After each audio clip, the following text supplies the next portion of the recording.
Hello दोस्तों। तो video शुरू करने से पहले मैं थोड़ा सा कॉन्टेक्स्ट दे देता हूँ।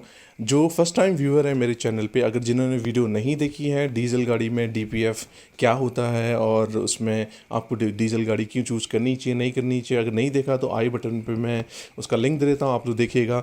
मैं थोड़ा शॉर्ट में आपको बता देता हूँ। डीपीएफ फ़िल्टर जो BS6 नई डीजल गाड़ियाँ आ रही हैं उसमें एक फ़िल्टर लगा रहता है, क्योंकि जो BS6 की जो नई गाड़ियाँ हैं बहुत कम पोल्यूशन करता है। अगर पेट्रोल से कंपेयर करोगे तो थोड़ा सा डिफरेंस है, ज़्यादा डिफरेंस नहीं रह गया पोल्यूशन में।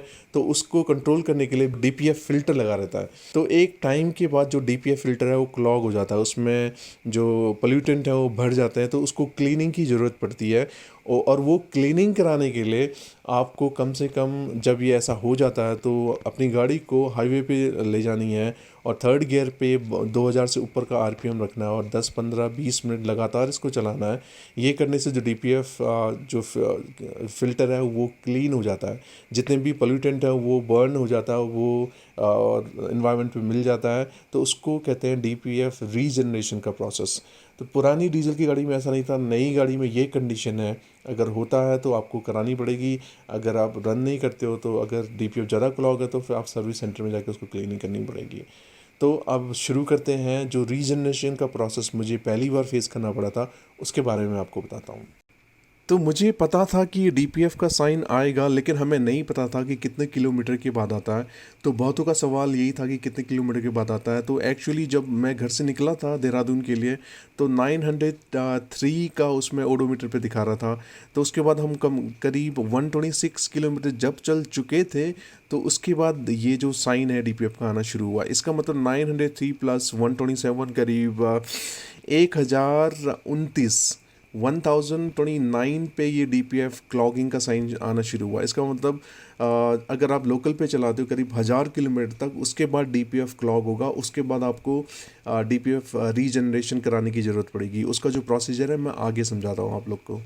और यहाँ पे हुआ ऐसा था कि जब शुरू में 126 किलोमीटर चलने के बाद जो डीपीएफ का साइन आया था तो मैंने उसको ऑन ऑफ किया तो ऑन ही दिखा रहा था। दोबारा जब मैंने गाड़ी स्टार्ट की, थोड़ा थोड़ा हम चले हैं तो वो साइन चला गया था। तो पहले ही जो मेरे दिमाग में ये आया कि मुझे लगा शायद हम लोग 126 किलोमीटर चल रहे हैं फिफ्थ या सिक्स गियर में, तो हो सकता है डीपीएफ क्लीन हो गया हो। लेकिन मैनुअल पे ज़रूर लिखा है कि आपको थर्ड गियर पे 2000 प्लस आरपीएम पे आपको चलाना है कम से कम 15-20 मिनट डीपीएफ रीजनरेशन के लिए।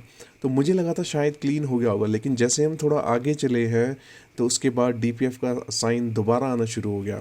तब जाके मैंने जो स्टैंडर्ड प्रोसीजर है वो शुरू किया। थर्ड गियर पे गाड़ी को रखी, 2000 से ऊपर आरपीएम रखा और करीब मैंने हार्डली 8 मिनट गाड़ी चलाई है तो डीपीएफ का जो साइन था वो चला गया। Guys, good news good news good news. तो मैंने करीब 10-15 मिनट उसको थर्ड गियर पे 2200 के आरपीएम पे चलाया। डीपीएफ चलते चलते अपने आप गायब हो गया। तो दिस इज द प्रोसीजर। तो इसको अगर 5-6 फिफ्थ सिक्स गियर पे या फोर्थ गियर पे भी चलाओगे तो ये डीपीएफ क्लीन नहीं होता है, दोबारा आ जाता है। तो मैंने इसको थर्ड गियर पे करीब 15 मिनट गाड़ी चलाई है तो डीपीएफ का देखिए साइन खुद ही चला गया है। और दूसरी बात ये भी मैं आपसे शेयर करना चाहूँगा, जो कोई मेरा सब्सक्राइबर है जिन्होंने वो मुंबई में है या फिर कहीं और बेंगलोर में है, उन्होंने डीजल एएमटी लिया हुआ है। अब जब उनसे बात हुई, जब डीपीएफ की बात आई तो उन्होंने मुझे बताया जो वो बहुत शॉकिंग था। उन्होंने बोला कि उनको हर 300 या 400 किलोमीटर के बाद डीपीएफ का साइन आता है और उसको उनको क्लीन कराना पड़ता है। तो मुझे नहीं समझ में आया ऐसा क्यों होता है।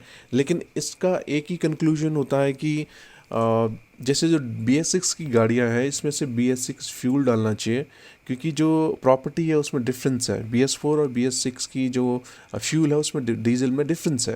तो अगर BS6 में हम लोग BS4 डीजल डालते हैं तो इश्यूज़ ज़रूर होगा, क्योंकि जो पोल्यूटेंट है वो कम है BS6 में और लुब्रिकेशन ज़्यादा है।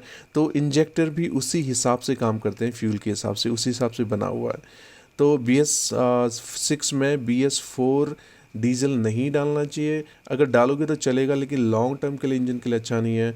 हो सकता है कुछ इश्यूज़ भी आ सकते हैं, जैसे रेकमेंडेड है BS6 ही डालना चाहिए।